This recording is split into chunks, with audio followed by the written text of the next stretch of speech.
అనంత విశ్వ సంపదని ఆకర్షించడానికి మీ ముందుకు వస్తుంది అహం బ్రహ్మాస్మి సాధన 11 డేస్ ఎనర్జీ యాక్టివేషన్ ప్రోగ్రామ్. నమస్తే రమగారు. నమస్తే జయ. రమగారు, మనకి ఈ శ్రావణ మాసంలో మంగళవారాలు కూడా విశిష్టంగా పూజలు చేసుకుంటూ ఉంటాం. అవును. ఒకసారి మంగళవారం యొక్క విశిష్టత, అనుసరించాల్సిన విధి విధానాలు. మామూలుగా మనకు మంగళవారం పనికిరాదు చాలా మందికి. మంగళవారం శుక్రవారం మేము తీసుకోం, అది చెయ్యం ఇది చెయ్యం, మంగళవారం తెచ్చుకోకూడదు, మంగళవారం ఇవ్వకూడదు, మంగళవారం వెళ్ళకూడదు, ఏ పని మొదలు పెట్టకూడదు. ఎంత లెక్కలుంటాయో మంగళవారానికి. ఏమిటో మా వాళ్ళు మంగళవారాన్ని జయవారం అనేది మా నాయనమ్మ. మాకు మొదలు పెట్టకూడదనే నియమం లేదు జయ. మా ఇంట్లో పనికిరాదు అన్న మాట అనుకోం మేము. మంగళవారం నాడు ఎందుకు బయలుదేరటం ఇలాంటివి లేవు. మంగళవారం అంటే జయవారం. మంగళము అంటే ఏమిటి? జయం, శుభం. అందుకని మేము ఆ సిద్ధాంతం మేమైతే పాటించాం. మా నాయనమ్మ అనేవారు, మా పెద్దక్కయ్య కూడా నాయనమ్మ ఇట్ట అనేది అని చెప్తుంది. ఏనాటి మా నాయనమ్మ? మా పెద్దక్కయ్యే చాలా పెద్దదైపోయింది, అయినా కూడా అలాగే అనుకుంటాం. అలా నమ్మకం లేదు, కానీ చాలా మందికి ఉంటుంది. మంగళవారం పసుపు ఉప్పు తీసుకోరు, ఎవరి దగ్గర పెరుగు తీసుకోకూడదు, పాలు తీసుకోకూడదు, ఇవ్వకూడదు, డబ్బులు ఇవ్వకూడదు. అవన్నీ మీ ప్రాంతాల వారీగా మీ ఇళ్లలో ఉన్న విధానం అంతే. ఈ మంగళవారాన్ని సంవత్సరం అంతా మనం పెద్దగా పాటించకపోయినా శ్రావణ మంగళవారాలు మాత్రం విశేషంగా చెప్తారు. ఈ మామూలుగా మనకి స్త్రీల వ్రత కథలు, నోముల్లో ప్రఖ్యాతమైన నోముల్లో శ్రావణ మంగళవారపు మంగళగౌరి నోములు విశేషమైనవి. అమ్మవారు మాంగళ్య గౌరికగా ఉంటుంది. ఈ మంగళగౌరి మనకు అష్టాదశ శక్తిపీఠాల్లో ఒకరుగా ఉన్నారు, మాంగళ్య గౌరి అమ్మవారు. అయితే ఈ మాంగళ్య గౌరి అంటే ఈవిడ ఎవరు? మన స్త్రీల యొక్క సౌభాగ్యాన్ని కాపాడే దేవత. ఈ గయలో ఉన్నది అమ్మవారి దేవాలయం. ఎన్నో పురాణాల్లో కూడా ఈ దేవాలయ ప్రాముఖ్యత చెప్పబడింది. అంటే ఇది ఎంత పురాతనమైనది.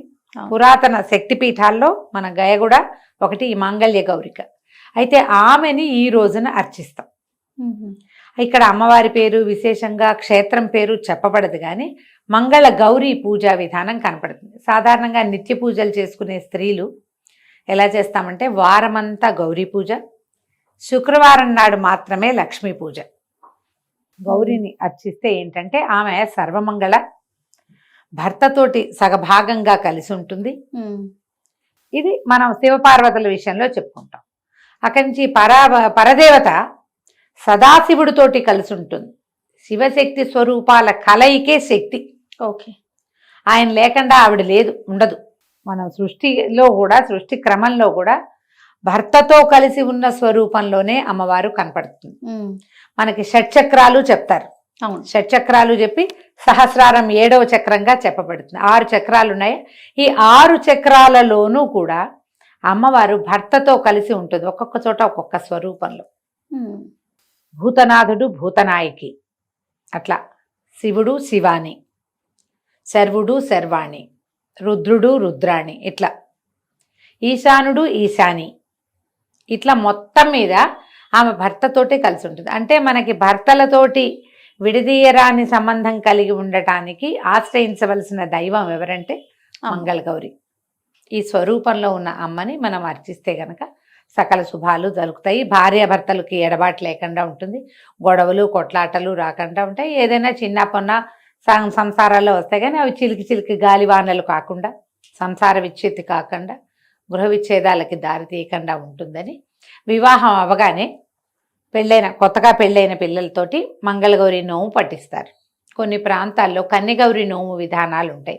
9వ ఏడు వచ్చేసరికి 8వ ఏట ఇప్పుడు పట్టిస్తారు. ఇది పూర్వమట 5వ ఏట నుంచి పట్టించేవాళ్ళు. ఈ కన్యగౌరి నోములు పట్టించడం ఒక విధానం ఉండేది. ఇప్పుడు మనం ఆ ఎర్లీ పెళ్లిళ్ళ విధానాలు అవి పోయినాయి కదా, పిల్లలు కొంచెం కాస్త ఈడేరక ముందే మొదలు పెడతారు.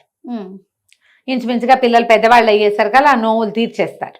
5 సంవత్సరాలు చేయాలి దీని నియమం, 5 ఏళ్ళు. ఈ 5 ఏళ్లలో ఏటా వాయనాలు పెరుగుతాయి. తొలి సంవత్సరం 5 ముత్తైదువులకి వాయనం ఇస్తాం, 2వ సంవత్సరం 10, 3 15, 4 20, 5వ సంవత్సరానికి 25 మంది ముత్తైదువులకి వాయనం ఇవ్వాలి. ఇది జాతుల నియమం, కొన్ని చోట్ల ఉంటుంది, కొంతమందికి ఉండదు. బ్రాహ్మణ ముత్తైదువులు అయితే వాళ్ళకే ఇవ్వాలనే నియమం కొన్ని ఊళ్ళల్లో ఉంటుంది, కొన్ని చోట్ల అట్లా ఉండదు, అందరికీ ఇస్తారు. మిగిలిన జాతుల్లో మంగళగౌరి నోములు పట్టుకున్న వాళ్ళకి ఆ నియమం ఉండదు. ఎవరికైనా సరే కాళ్ళకి పసుపు రాసి బొట్టు పెట్టి కాటుకిచ్చి వాయనం ఇవ్వటం విధానంగా కనిపిస్తుంది. దీనికి కూడా ఏంటంటే మరి వరలక్ష్మి వ్రతంలో ఎట్లాగో ఇక్కడ కూడా అలాగే ఈ మన తోర పూజ ఉంటుంది. ఈ పూజ చేసుకోవటం, దీనికి మంగళగౌరి వ్రతాలకి నియమంగా చేసేవి ఏంటంటే ఆవునేతి దీపాలు.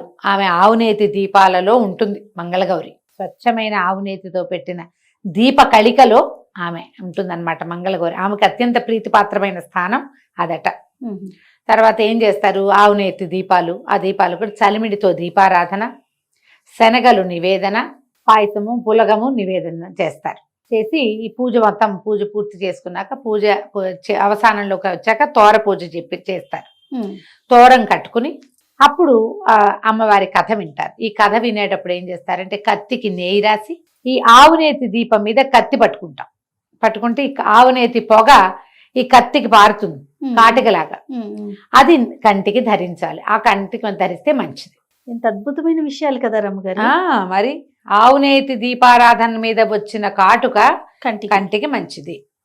మనం ఆముదం దీపం పెట్టుకుంటాం. అవును. ఇలా ప్రత్యేకంగా శ్రావణ మంగళవారం కాటుక విశేషమైంది. ఆ కాటుక పెట్టుకోవాలి. నువ్వు లేకపోయినా సరే మనకి వాళ్ళు ఎవరో తెచ్చారు, ఆ కాటుక పెట్టుకుంటే బాగుంటుంది. చేయొచ్చు అట్లా. బాగుంది. ఇనపదానికి ఈ కత్తి అంటే అదేదో వేరేది ఉండదు కదా, ఇనప కత్తులు ఉంటాయి. ఇనపదాని మీద పారిన కాటుక కూడా మంచిది. వెండి పళ్ళాలకి వాటికి పారిచ్చరు, ఇనపదే ఉండాలి. అందుకని కత్తి కాటుక పట్టించడం అంటారు దాన్ని. కత్తికి పట్టడం. అక్కడి నుంచి మొట్టమొదట పూజ అవగానే బుట్టవాయనం అని కొన్ని ప్రాంతాలు ఎత్తారు. మా వాళ్ళందరికీ కూడా బుట్టవాయనమే. ఇలా పూజ నుంచి లేవగానే ఎవరన్నా ముత్తైదుని ఇంటికి వచ్చేలాగా ఏర్పరచుకొని ఒక తోరం కట్టి ఆమెకు కాటుకిచ్చి పసుపు రాసి బొట్టు పెట్టి వాయనం ఇస్తారు. ఇస్తనమ్మ వాయనం, పుచ్చుకుంటున్నమ్మ వాయనం. 5 మాటలు మనం అంటాం, 3 మాటలు మనం అంటాం. వాళ్ళు కూడా పుచ్చుకుంటున్నమ్మ వాయనం అంటారు. ఎవరమ్మా నా చేతి వాయనం అందుకున్నది అంటే నేనమ్మా మంగళగౌరిని అని చెప్తారు ముత్తైదు. కోరితనమ్మా వరం అని వీళ్ళు అడిగితే ఇస్తేనమ్మా వరం అని అవతల వాళ్ళు అంటారు. ఇది కొత్త అన్ని వాయనాలకి ఇవ్వాలన్న నియమం లేదు. బుట్ట వాయనానికి ఇస్తారు. మీ ప్రాంతాల పద్ధతులు ఉంటే ఇది వరలక్ష్మి వ్రతం వాటిలలో అది కనపడదు, మంగళగౌరికి అది కనిపిస్తుంది అనమాట. ఈ వాయనం ఇవ్వటం. తర్వాత 5గురికి ఇవ్వాలంటే 5గురికి సూర్యాస్తమయం లోపల మొత్తం వాయనాలు ఇచ్చేయాలి. పెరుగుతారా పెరగరా, ఏటా పెంచుకోవాలా, ఈ వారం చెప్తే వచ్చే వారం డబల్ ఇవ్వాలా, అవన్నీ కూడా మీ ఇళ్లల్లో ఉండే విధానము. 4 మంగళవారాలు ఉంటే ఆడపిల్లలకి గప్పుకుని ఏ ఇబ్బందో వస్తుంది. ఓ వారం కుదరలేదు అనుకో, మంచి రోజులు కాదు, అప్పుడు ఏం చేస్తారు, తర్వాత వారం ముందు వారం మానేసిన వాయనాలు కూడా ఇప్పిస్తారు. కొన్ని ప్రాంతాల్లో ఉంటుంది. మొన్న ఎవరో కలిశారు, అలా ఉండదండి మేము అలా చేయము అని చెప్పారు.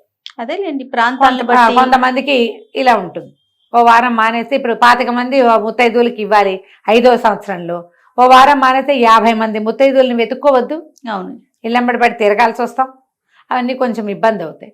అందుకని ఏ అత్తగారో ఆ అమెండ్మెంట్లు అవి మానేసినట్టున్నారు. వాళ్ళకు ధనజీవులు అలాంటిది ఏదైనా కుదిరితే చేసుకోవచ్చు. మీ పద్ధతి ప్రకారం వెళ్ళండి. దీనికి శ్రావణ మంగళవారానికి ఒక ప్రత్యేకమైన కథ చెప్పబడుతుంది. ఈ కథా కాలక్షేపమే చాలా ముఖ్యమైనది. ఇందులో పూజ అంతా లైన్ మామూలే, లడ్డువారీలని చేస్తారు. ఏం చేస్తారంటే 5 ఉండలు చేసి పాములాగా చేస్తారు. దాన్ని ఈ ఉండల మీద ఇట్లా వేస్తారనమాట. తర్వాత ఈ పూజ కూడా అమ్మవారికి ఆ పీట మీద అష్టదళ పద్మం వేయాలి. పద్మాలు పెట్టి అమ్మవారిని కూర్చోబెట్టుకోవాలి. పద్మాలు వేయటం, చిన్న చిన్న పువ్వులు వేస్తారు, వేసి అమ్మవారిని కూర్చోబెడతారు. ఈ కూర్చోబెట్టడానికి మంగళగౌరిని ఎట్లా చేయాలి, మనకి ప్రతిమ ఉండదు కదంటే పసుపు గౌరి. కొన్ని చోట్ల గుండ్రంగా చేస్తే గౌరి అంటారు, కొన్ని చోట్ల పొడుగ్గా చేస్తే గౌరి అంటారు. మా ఇళ్లలో పసుపుని ఇట్లా పొడుగ్గా చేసుకుంటాం, త్రికోణంగా అంతే పైకి చేస్తారు. నిలబెట్టిన గౌరీ స్వరూపాన్ని వినాయకుడిని కూడా చేసుకుంటాం. వినాయకుడిని మొదట పూజ చేసి పక్కకు పెట్టి గౌరీ పూజా విధానంలోకి వెళ్తాం. ఈ శ్రావణ మంగళవారపు కాటుకని చక్క భద్రంగా దాచిపెట్టుకుంటే సంవత్సరం అంతా పెట్టుకోవచ్చు. నేనేం చేసేదాన్ని అంటే కత్తి కాటుకు పట్టించి ఎవరికైనా కత్తి ఇట్లా చూపించడం నాకు ఇష్టం ఉండేది కాదు. అసలు కొందరిళ్లలో ఆ కత్తులు కడగరు కూడా. మొత్తం 5 వారాలు 4 వారాలు అదే కత్తి ఏమిటో దుమ్ముగా అయిపోతుంది, కళ్ళకి మంచిది కాదని ఒక భయంగా ఉండేది. మొట్టమొదటి వాయనం ఇచ్చేశాక జాగ్రత్తగా ఒక వెండి భరిణిలోకి ఆ కాటుక తీసేసుకునేదాన్ని. నేను తీసేసి కొంచెం ఆవు నెయ్యి వేసి రంగరించి పెట్టుకునేదాన్ని. నేను అదే పట్టుకెళ్ళి ఇచ్చేదాన్ని. నేను ఇలాగే చేశాను. పిఎస్ నారాయణ గారిని రైటర్ మన ఇంటి దగ్గరే ఉండేవారు. ఆవిడ డాక్టర్ గారి భార్య చక్కగా తెస్తారు కాటుక అనేవారు, పెట్టుకునేవారు ఆవిడ చాలా ఇష్టంగా. ఆ తర్వాత ఆ కాటుకని మా పిన్నత్త గారు కూడా ఒక ఆవిడకి వారికి ఇస్తుండేదాన్ని. ఏడాదంతా పెట్టుకునేవారు. కట్టుకుండిపోతుంది. అవునవును. ఎవరో ఒకళ్ళు పెట్టుకుంటారు. ఆసక్తి ఉన్న వాళ్ళకి ఇచ్చేసేదాన్ని. క్లీన్గా ఉంటుంది, నేను జాగ్రత్తగా పెట్టుకునేదాన్ని. మేము ఈ పద్ధతులు మీ పెద్దవాళ్ళు ఎలా చెప్తే అలా చేయడమా, కానీ ఇలాంటి పద్ధతిని పాటించవచ్చు. నాకు పైన అదుపు లేకపోవడంతో నేను ఇలా చేశాను. ఆ కత్తి చూపించటము ఇష్టం లేకపోయింది. అదేలే. దాని నిండా దుమ్ము పడుతుంది. అందరూ ఏం చేస్తారంటే దాన్ని ప్లాస్టిక్ కవర్లో పెట్టి ఉంచుకుంటారు దుమ్ము పడకుండా. మేము ఈ విధానాలు. పూర్వం ఒక రాజుగారికి ఒక కుమారుడు కలిగాడు. మ్మ్. ఈ రాజుగారికి కుమారులు కలగనప్పుడు నేను బ్రీఫ్గా చెప్తున్నాను కథని. మీ పుస్తకంలో పెద్ద కథ ఉంటే హాయిగా చదువుకోండి. సంతానం కలగక చాలా బాధపడ్డారు. బాధపడితే ఏమైందట, సరే రాణి గారికి ఒక సన్యాసి వరం ఇచ్చాడు. ఫలానా దేవాలయంలో మామిడి చెట్టు ఉంది, మామిడి పళ్ళు కోసుకో, ఆ మామిడి పండు కోసుకుంటే సరిపోతుందంటే ఈవిడ ఏం చేసిందట, ఆ మామిడి పండు కోసుకోవటానికి పక్కనున్న పుట్ట మీద కాలు పెట్టి ఎక్కింది. పళ్ళు ఎక్కువ కోసుకోవద్దన్నారు, ఎక్కువ కోసేసుకునేసరికల్లా సర్పశాపం లభించింది. ఆవిడికి సర్పశాపం అయింది. ఏమిటి, అల్పాయుషు గల కుమారుడు పుడతాడు నీకు అని. ఈ అల్పాయుషు కలిగిన కుమారుడు అనేసరికి పిల్లాడికి 14-15 ఏళ్ళు వచ్చేసరికి పోతే పాపం చాలా దుఃఖపడ్డారు. ఏం చేయాలని. పిల్లవాడు అల్పాయుష్కుడని 14 ఏటో 15 ఏటో ఇతనికి సర్పం వల్ల మారకం ఉందని వాళ్ళు తెలుసుకున్నారు. కుమారుడికి కూడా తెలిసిపోయింది. ఇతను ఏమన్నాడు, నేను ఇక్కడ ఉండను, నేను ఏమీ లేకుండా ఎప్పుడు ఈ అంతఃపురాల్లో వీటిలలో నేను ఎందుకు ఉండాలి, నేను తీర్థయాత్రలకు వెళ్తానని మేనమావతో కలిసి శివుడు, అతని పేరు రాజకుమారుడు, తీర్థయాత్రలకు వెళ్ళిపోయాడు. వెళ్ళిపోయేసరికల్లా తీర్థయాత్రల్లో ఒక ప్రాంతంలో ఆగారు వాళ్ళు.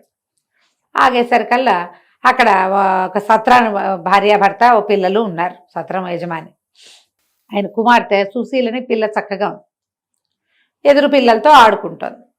ఆడుకునేసరికల్లా ఆ పిల్ల ఏదో రకార మకార ప్రయోగాలు చేసింది అవతల పిల్ల. అనేసరికల్లా ఈ సుశీలంది, మాకు అట్లాంటివి ఏమి ఉండవు, మా అమ్మగారు మంగళగౌరి వ్రతం చేస్తుంది, మంగళగౌరి వ్రతం చేసిన వాళ్ళకి వైధవ్యం రాదు, ఎప్పుడు ఆ వాయన నేనే అందుకుంటా మొదట, రేపొద్దున నాకు వివాహం అయ్యాక తప్పకుండా నేను ఆ నోవు నోస్తాను, మాకు అలాంటివి రావు, మా ఇంట్లో మంగళగౌరి వ్రతం ఉందండి.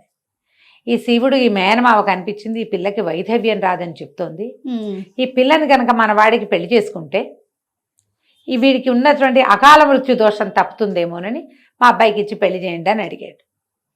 వివాహం జరిగింది. ఈ పొద్దున్నే వివాహం అయింది. పిల్లాడికి పెళ్లి చేశారు. పెళ్లి చేసిన తర్వాత ఏమైంది, సాయంకాలం పిల్లాడిని గదిలోకి పంపించారు. ఈ అమ్మాయి ఇట్లా మాగన్నుగా నిద్రపెట్టేసరికి రాత్రికి ఒక సర్పం వచ్చి నీ భర్తని కాటేస్తుంది,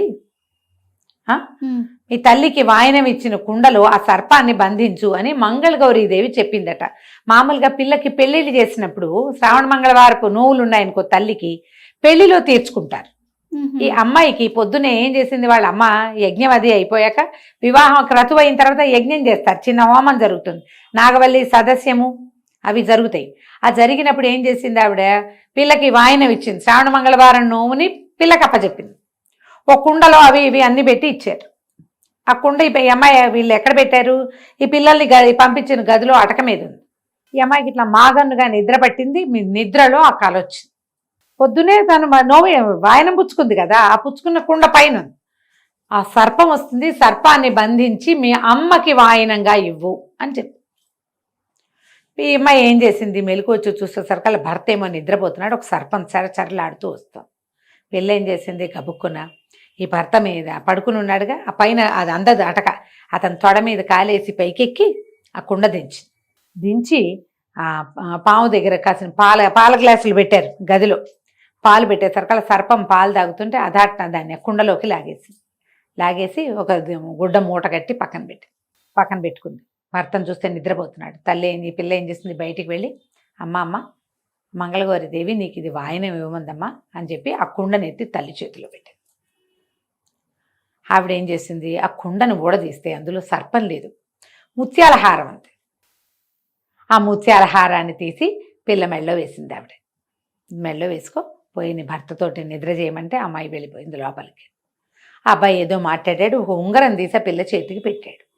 తెల్లవారి నిద్రపోయారు. రాత్రి నిద్రపోయారు. తెల్లవారిన తర్వాత ఈ పిల్లవాడేమో మేనమావతో కలిసి మళ్ళీ తీర్థయాత్రలకు వెళ్ళిపోయాడు. ఇక లేడు, వెళ్ళిపోయాడు. భర్త ఇంట్లో లేడని చెప్పింది, అతను లేడు, తెల్లవారుజామున మేము కలిసి నిద్రించాం, పొద్దున్నే వెళ్ళిపోయాడు అని. సరే తండ్రి వెతికిస్తానన్నాడు, కానీ ఏం వద్దు, నేను ఇక్కడే ఉంటాను, వస్తాడు మళ్ళీ తిరిగి, తీర్థయాత్రలకు వెళ్తున్నామని చెప్పారు కదా, వాళ్ళ ఊరు వెళ్ళాలంటే ఈ ఊరి మీదుగానే వెళ్ళాలి కదా. ఆ పిల్ల అక్కడే ఉండిపోయింది. ఉండి వచ్చిన వాళ్ళందరినీ సేవించేది.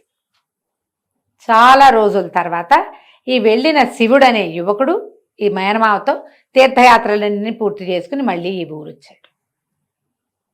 ఊరొచ్చి ఈ ఊళ్ళో నిద్ర చేశాడు. నిద్ర చేస్తే అతనికి ఎట్లా కాలొచ్చింది, తన కోసం యమభట్టులు వచ్చినట్టు, మంగళగౌరీదేవి ఇట్లా కత్తి కటారు పట్టుకుని నిలబడి ఉన్నట్టు, ఆమె సైన్యము ఈ యమభట్టులతో యుద్ధం చేస్తున్నట్టు కలొచ్చింది. యమభట్లు అందరూ వెళ్ళిపోయినట్టు, తను అక్కడే నిలబడి ఉన్నట్టు, ఆమె ఇట్లా కత్తి ఖడ్గాలు అవి పట్టుకుని తనకి రక్షణగా ఉన్నట్టుగా కలొచ్చింది. నాకు ఇట్లా కలొచ్చింది అని మేనమామకు చెప్పాడు. ఆయన ఏమన్నాడు, నాయనా నీకు ఈ ఊర్లో వివాహం చేశాం, ఆ అమ్మాయి వల్ల నీకు ఈ అపమృత్యువు తొలగిపోయింది, లేకపోతే నీవు తీర్థయాత్రల్లోనే మరణించవలసిన వాడము. ఎందుకు నీకు ఈ మరణం సంభవించలేదో, మళ్ళీ ఈ ఊరు నీ భార్య ఉన్న ఊరు వచ్చేసరికి ఇట్లా ఎందుకు జరిగిందో పద మనం వెళ్దామని ఆ సత్రానికి తీసుకుపోయాడు. తీసుకెళ్లేసరికి ఆ అమ్మాయి భర్తను గుర్తుపట్టింది. గుర్తుగా అప్పటికి ఎన్నేళ్ళు అయింది, 3-4 సంవత్సరాలు అయిపోయింది. తీర్థయాత్రలు అంటే ఆ కాలంలో టైం పట్టేది కదా, పిల్ల పెద్దది కూడా అయింది. ఉంగరం చూపించారు. చూపించేసరికి అతను నాదే ఈ ఉంగరం అని గుర్తుపట్టాడు.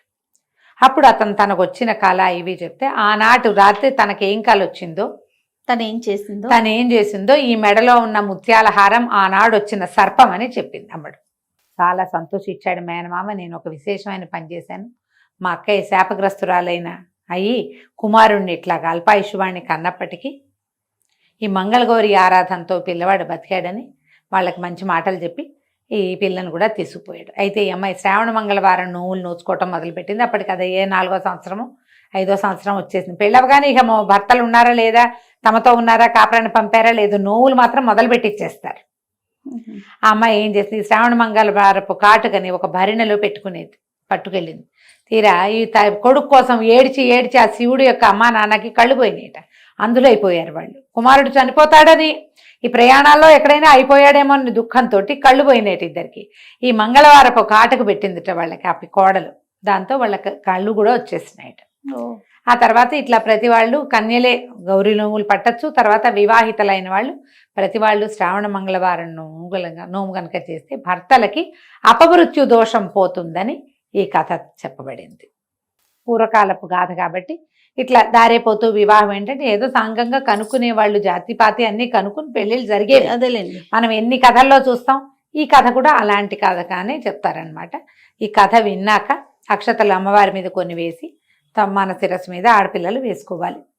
తర్వాత భర్తలకి పెద్దవాళ్ళకి నమస్కారం చేసి అక్షింతలు వేయించుకుని ఈ బుట్ట వాయనం ఇచ్చి సాయంకాలం లోపల సూర్యాస్తమయం లోపల మీకు ఎన్ని వాయనాల లెక్క ఉంటే ఆ వాయనాలు లెక్క ప్రకారం అప్పచెప్పాలి. శనగలు, రవికల బట్ట, తర్వాత పళ్ళు, పువ్వులు, పసుపు రాసి తాంబూలం ఇచ్చి కాటుక ఇచ్చి వారికి అక్షింతలు ఇచ్చి దండం పెట్టుకుని అక్షింతలు వేయించుకోవాలి. కుదిరితే 5 ఏళ్ళు చేసుకోవచ్చు. ఒకవేళ మనకు 5 ఏళ్ళు అయిపోయినాయి కానీ మీరు గౌరీ పూజ లక్షణంగా చేసుకోవచ్చు. ఈ 4 వారాలు మంగళవారాలు విశేషమైనవి.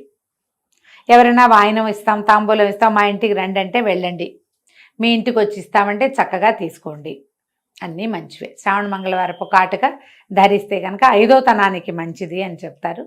మీ అవకాశాన్ని బట్టి చేసుకోండి. నమస్తే. నమస్తే.